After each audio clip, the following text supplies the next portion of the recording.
Hello, I'm recording this on my computer.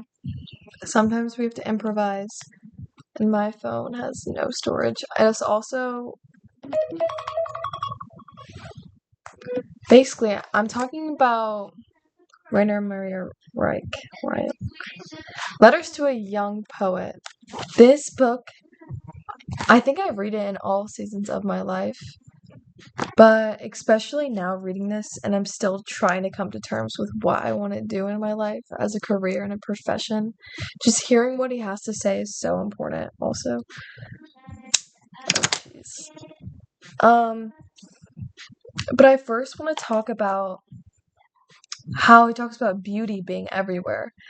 And he puts this in a sense of no matter where we are, there is beauty everywhere, new beginnings, like everywhere. And it's so important for our souls to recognize this beauty no matter where we are. And especially being one in nature, because nature, he has this quote, and it's saying that nature is just always like it's there to be like for longing and to be loved. And it's always just has this interconnection, and it's so interesting, like especially with like reproduction throughout ecosystems, you see such like beauty and how this beauty kind of like revolves around us, and every day it's just countlessly mistaken for, not even mistaken for, just taken for granted. People don't look at it and view it in such like a magical sense, but it's so important. And I think really valuing how you look at nature and like taking it into account with yourself is so important. And no, and another thing that he talks about is this. I'll literally read you the quote. I read this just now and I was like, damn. He said, wait, he said, "Dear sir, think of the world that you carry within you and call this kind of thinking whatever you wish. Perhaps the memory of your childhood or a passionate longing for what you could become. Pay close attention to what arises inside you and focus it above on anything else that you notice outside yourself. What happens inside you deserves all your love. You have to work on this somehow. Do not lose too much time on too much courage by explaining your position to other people." But that, like the line, I don't want this song. The line that spoke to me was like passionate longing for what you could become, right? And so if you see all throughout my other videos, I'm always talking about this desire, this like burning desire to be someone that I have like inside me, but I don't know how to start, don't know where to begin, whatnot. But he's saying like as a human, we have to focus on these longings, on focus, focus on some like this idea, this version we want to be, and put ourselves in solitude and persevere and become this person. And generally, when you put yourself in solitude and just really sit with yourself, it's so important for the soul because you get to thinking about certain things. And he is basically saying, like, it does not matter any occupation, the life of people around you. We're all going through the same thing. And you, like, as a person, know yourself. You need to put yourself aside and become this person. Listen to what it's trying to tell you and work towards it. And not like for me, I get so overwhelmed by that idea. And it's so important that we don't get overwhelmed, but instead become inspired and influenced to keep going and really just in your alone time become this person. Like study, like revolve around it and just grow and discipline yourself because anything is possible if you put your mind to it, if you dedicate your time, reasoning, your soul, your energy, your love into it, your beauty, like your grace, everything like you need. It's just so important. And him saying that just now, I was like, damn. I just started reading this today when I was at work, and I was like, I forgot how good this book is. I read this in high school, and now I'm just like, damn, like what? And basically, listen to this part. If there are some occupations that seem to promise greater freedom, not a single one is truly expansive and flexible and related to the great things that make up real life. Only he who is alone, who persists in his solitude, is attuned to the deep laws of the universe. When such an individual walks out at dawn or watches closely how dusk falls, taking in these moments in their fullness, when such a person senses what happens at such times, his profession will drop away from him as if he were a dead man, although now he finds himself in the very center of life.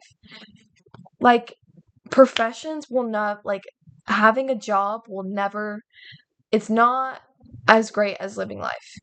Being a part of life, looking at, like, observing the natural laws of life, love, longing, like, just beauty, observing that there's nothing that profession can ever do that'll be amount to that type of feeling.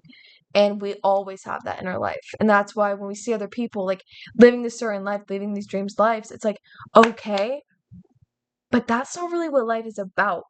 And I think that's so important to remember is that, yes, we have careers and professions and dreams and stuff, but the world is still spinning. The world is still beautiful, and we have to recognize that. And if you don't recognize that, you'll get caught up in yourself. You'll get caught up in distractions that just leave you lost and leave you confused and leave you feeling just overwhelmed to the max for no reason because you're distracted from the beauty in front of you. Okay, that's another point. There's just, like, I literally can't. There's so much on. I can't even show you. There's so much on this paper that I write. It's crazy. Let's see.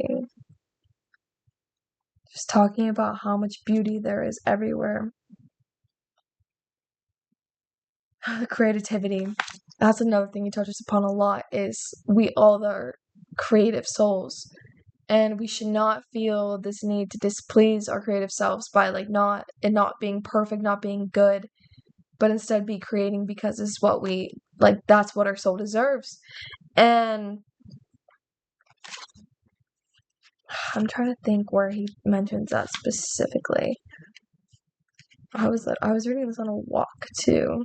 The pleasure we take in our power to create is so indescribably beautiful and rich only because it is full of inherited memories of the procreation and birthing of millions of beings.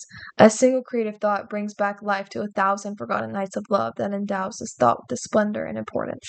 Think about that. When you create, you envision something to a stranger that gives them this surge of emotion from memories that they can no longer have. And when you create, like, I literally was reading my book. I'm reading The Song of Achilles right now, and I was reading it, and I was like, I can literally create the most weirdest things because I can. And I don't have to explain it to anything because this is my form of art. I can write the weirdest things and not explain it to anybody because I can. Like, that's how beautiful art is. Like, you don't need to be explaining it to people. It's just something that comes from you and something that revolves and, like, reveals an emotion that's so important. Okay, the next thing he talks about is contentment. Like, no matter where you are in life, there's beauty everywhere and there's good to be seen. He says, accept whatever happens with the utmost confidence, as long as everything that happens is something you absolutely must do, as long as it comes out of a deep urge inside you, accept this burden without hating anything. Do not search for answers that cannot be given to you now, because you cannot live them, and it is a matter of living. And it is a matter of living everything. Like, that is another thing with me. So I have so many questions that I feel I cannot answer within myself. And he's always saying, go within yourself. And you find this in solitude. And not being stimulated. Like, solitude is not being on your phone, not listening to music. It is solitude within yourself. And being, like, feeling lonely. And feeling so bored. Like, feeling that and not reaching for a dopamine or a stimulant like that will get you to another level of thinking and processing and creativity and necessarily things. Anyways, but being content. What did he say? Basically, and like I said, going to the beginning of what I talked about is nature being all around us. Listen to what he says about this. If you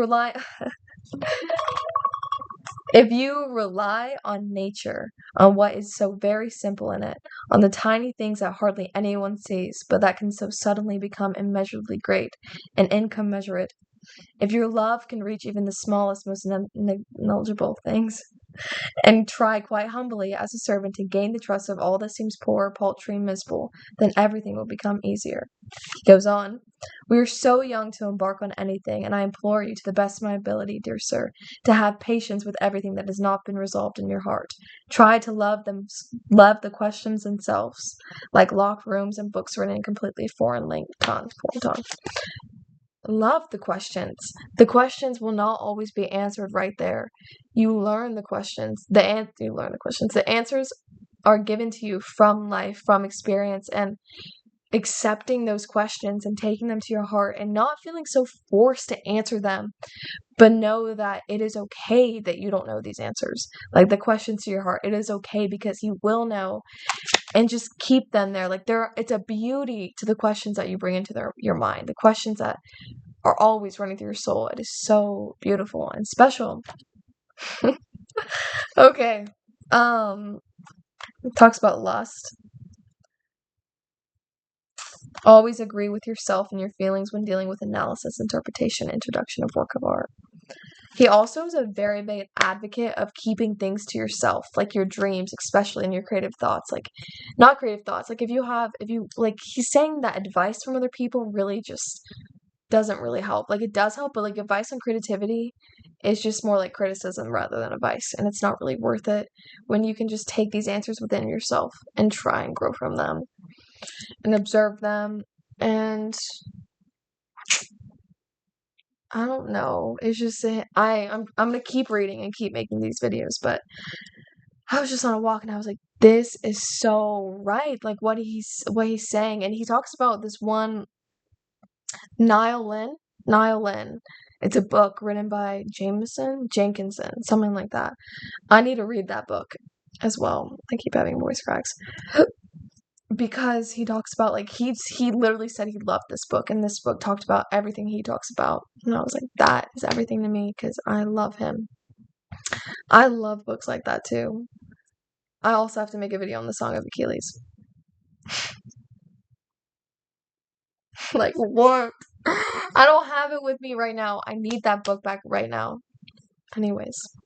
But if I didn't have that book, I wouldn't have picked up this book, and you know how that goes. Anyways, that was my talk on that. I think it's so important.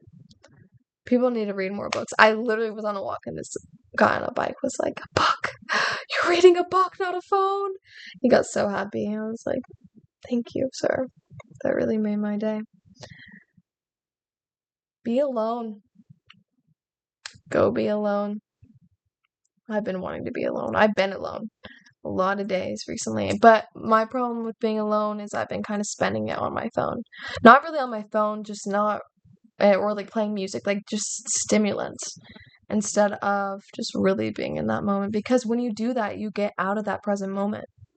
When you find something stimulating to do instead of this moment, you forget about where you actually are and where you're supposed to be present. And I hate phones. Anyways, yeah.